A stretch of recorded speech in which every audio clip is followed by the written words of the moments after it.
ఈరోజు మానమహానాడు వ్యవస్థాపక అధ్యక్షులు స్వర్గీయ పివి రావు గారు పోతుల విఘ్నేశ్వరరావు గారి 77వ జయంతిని పురస్కరించుకొని మానమహానాడు రాష్ట్ర కార్యాలయంలో జాతీయ అధ్యక్షులు గోళ్ళ అరుణ్ కుమార్ గారి ముఖ్య అతిథిగా పాల్గొన్నటువంటి జయంతి కార్యక్రమంలో ఏదైతే పశ్చిమ గోదావరి జిల్లా అమలాపురం దేవగుప్తం గ్రామంలో ఒక ప్రభుత్వ ఉద్యోగిగా ఉండి ఆనాడు మానవులపై జరుగుతున్నటువంటి దాడులు, ఆనాడు భారత రాజ్యాంగాన్ని ధిక్కరిస్తూ మానవుల్లో ఎస్సీల్లో ఉండబడినటువంటి మానవమాదిగల్ని విభజించాలని చూస్తున్నటువంటి ఆనాటి రాజకీయ పార్టీలకు వ్యతిరేకంగా మానవమాదిగల ఐక్యతతో ముందుకెళ్లాలని తమ ఉద్యోగాన్ని సైతం పక్కన పెట్టి మానమహానాన్ని స్థాపించి ఈ రాష్ట్రంలో ఉమ్మడి ఆంధ్రప్రదేశ్లో మానవులంతా ఏకం చేస్తూ వర్గీకరణకు వ్యతిరేకంగా భారత రాజ్యాంగ హక్కులను కాపాడే దిశగా పోరాటం చేసినటువంటి మహనీయుడు స్వర్గీయ పివి రావు గారు.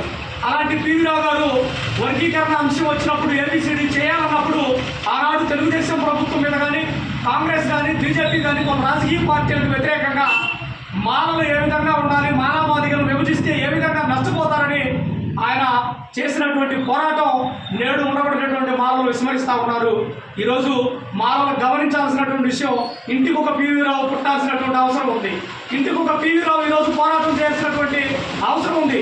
వర్గీకరణ కోసం ఆయన ఢిల్లీలో వర్గీకరణ చేయడానికి వీళ్ళని సుప్రీంకోర్టు ద్వారా తీర్పును తీసుకొస్తే, వర్గీకరణ చేయడం ఇది రాజ్యాంగ విరుద్ధం అని చెబితే, నేడు అదే సుప్రీంకోర్టు ద్వారా ఈనాడు ఉండబడినటువంటి మనవాద పార్టీలన్నీ కూడా మానవమాదిగలను విభజించాయి. వర్గీకరణ, ఎస్సీ వర్గీకరణ చేస్తూ ఈరోజు రిజర్వేషన్ ఏ విధంగా విభజించామో మనం చూసాం.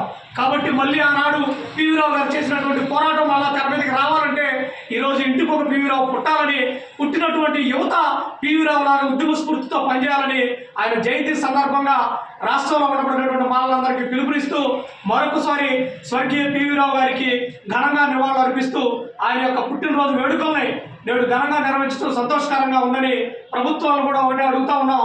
ప్రతి జిల్లా కేంద్రంలో స్వర్గీయ పివి రావు గారి విగ్రహాల ఏర్పాటుకి మానవులంతా ఏకతాటి మీద వచ్చి ప్రభుత్వాన్ని డిమాండ్ చేయాల్సిన అవసరం ఎంతైనా ఉందని సందర్భంగా తెలియజేస్తూ సెలవు తీసుకుంటున్నా. జై భీమ్, జై భారత్.